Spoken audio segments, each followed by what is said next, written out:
अस्सलामुअलैकुम वरहमतुल्लाहि वबरकातुहू। चैनल को सब्सक्राइब करें, वीडियो को लाइक करें, बेल आइकन जरूर दबाएं ताकि मेरा लेटेस्ट वीडियो सबसे पहले आप तक पहुंच सके। किसी बात पर जमे रहना, डटे रहना, ये अंबिया की सुन्नत है। हाँ, हिला दिए जाएंगे, तुम्हें तकलीफ़ में डाला जाएगा, लेकिन जमे रहोगे तो उसी तरह के इनामात की बारिशें भी होंगी। आपको पता है हज़रत बिलाल हबशी रज़ियल्लाहु ताला अन्हु को जब मक्का वाले ज़ंजीरों में जकड़ते थे या फिर रस्सी बांध करके मक्का की गलियों में खींचते थे, सहाबा इकराम हुज़ूर सल्लल्लाहु अलैहि वसल्लम की बारगाह में तशरीफ़ लाए। अर्ज़ करने लगे, या रसूल अल्लाह सल्लल्लाहु अलैहि वसल्लम, क्या हम हक़ पर नहीं हैं? हुज़ूर ने फरमाया, क्यों नहीं? कहा, फिर क्यों हमें इतनी तकलीफ़ दी जाती है? क्यों हमें इस तरह से गरीब सहाबा को मारा जाता? हम हक़ पर हैं तो फिर यह हमारे ऊपर हावी क्यों होते हैं? अब सुने, बहुत सारे लोगों का आज भी सवाल यही है कि आज हम इतनी बड़ी तादाद में हैं, हम ही खुदा की इबादत करते हैं, हम ही रसूल पाक की रिसालत का इकरार करते हैं, कुरान के कारी हम हैं, अज़ान के देने वाले हम हैं, नमाज़ों के कायम करने वाले हम, तकलीफ़ हम ही को सबसे ज़्यादा है, मारे जा रहे हैं हम ही सबसे ज़्यादा आज दुनिया में। ये सवाल आज भी गर्दिश करता है। सहाबा भी ये सवाल लेकर के हुज़ूर पाक सल्लल्लाहु अलैहि वसल्लम की बारगाह में हाजिर आए। मेरे आका सल्लल्लाहु अलैहि वसल्लम ने जवाब में जो इरशाद फरमाया, वही हम सब के लिए भी आज इबरत है, वही आज हम सब के लिए भी दर्स है।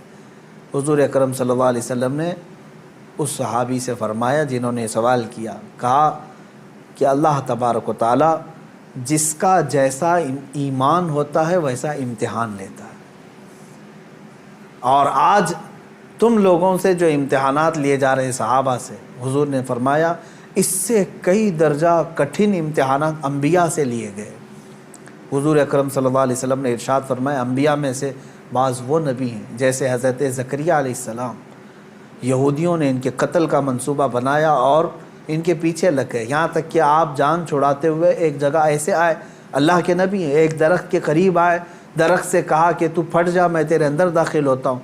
ज़करिया अलैहिस्सलाम उस दरख्त के अंदर आए, यहूदियों ने पीछा किया काफ़ी देर तक, शैतान इब्लीस लईन यहूदियों को इशारा करके बताया, इस दरख्त के अंदर वो छुपे हुए हैं, तुम आरी लो और ऊपर से काट डालो। यहूदियों ने उस दरख्त को ऊपर से काटना शुरू कर दिया। जिस पूरे दरख्त के पेट के अंदर हज़रत ज़करिया अलैहिस्सलाम है, ऊपर से आरी से वो काटता जा रहा है यहूदी, और वो सब काटते जा रहे हैं। आरी के कटने की आवाज़ आपको आ रही थी और सर मुबारक तक पहुँच चुका था।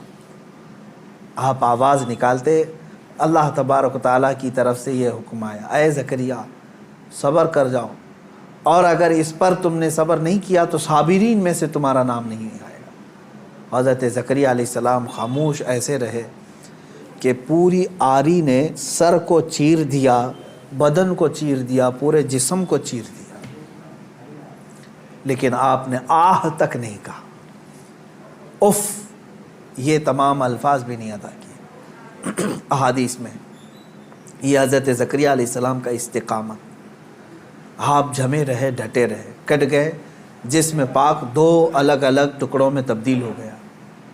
अब अंदाज़ा करें, इन वाक़यात को हुज़ूर अकरम सल्लल्लाहु अलैहि वसल्लम ने सहाबा को सुनाया। हज़रत यहया अलैहिस्सलाम पेश किए गए, 33 साल की जवानी है, बादशाह के ख़िलाफ़ आपने फतवा दिया था, वो दो बहनों को एक निकाह में रखा था, आपने फरमाया हराम है तेरे। बादशाह ने कहा, तुम क्या मुझे भी फतवा दोगे, मुझे भी सिखाओगे? हज़रत यहया अलैहिस्सलाम ने कहा, अल्लाह की शरीयत है, वो हर एक पर नाफिज़ है। उस बादशाह ने अपने ख़िलाफ़ इस फतवे को देख कर के आपके कत्ल का हुक्म दिया और आपको कत्ल भी किया गया, आपका सर मुबारक अलग करके तश्त में रखा गया। नबी की बात कर रहा हूँ, हक़ बात बोलने पर ये मुसीबतें आएंगी। इसीलिए शायर ने बहुत अच्छे अंदाज में कहा, ये शहादत गए उल्फत में है कदम रखना, लोग आसान समझते हैं मुसलमान होना। हाँ, लोग ये समझते हैं कि आप मुसलमान हैं, हमको तो कुछ होना ही नहीं चाहिए।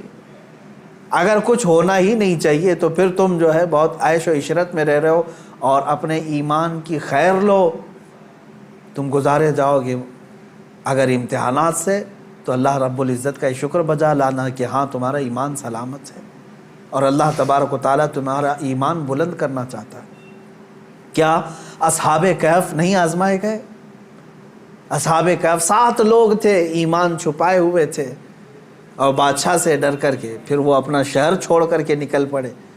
تو جس غار میں وہ جا کر پناہ لیے، بادشاہ نے ظلماً ان کے اوپر دیوار بنا دیا، ان کی قبر بنا دیا اسی میں۔ لیکن قرآن پاک آج بھی گواہی دیتا ہے، اللہ تعالیٰ ان استقامت پر قائم بندوں کو اللہ تعالیٰ نے ایسی فضیلت سے نوازا کہ آج تک وہ اپنے غار میں سوئے ہوئے ہیں۔ اور قرآن کہتا ہے کہ سورج بھی ان کے اوپر سے ڈائریکٹ نہیں جاتا، جب کہف پر آتا ہے غار پر تو یا تو دائیں ہو جاتا ہے یا بائیں ہو جاتا ہے۔ وَتَرَى الشَّمْسَ إِذَا طَلَعَتْ تَزَاوَرُ عَنْ كَهْفِهِمْ ذَاتَ الْيَمِينِ وَإِذَا غَرَبَتْ تَقْرِضُهُمْ ذَاتَ الشِّمَالِ۔ سورہ کہف میں ایمان پر قائم رہنے والوں کے لیے اللہ تعالیٰ انعامات نازل کرتا ہے۔ آج کے دور میں بہت سارے لوگ پریشان اس بات سے ہیں، ارے کیا ہو جائے گا ہمارے ساتھ، اور خصوصاً علماء سے میں یہی گزارش کروں گا کہ حق بات بولنے میں اگر گردن چلی جاتی ہے تو اس کی پرواہ نہ کریں، اس لیے کہ یہ ہماری شریعت میں صحابہ کی سنت اور تابعین کی سنت رہی ہے۔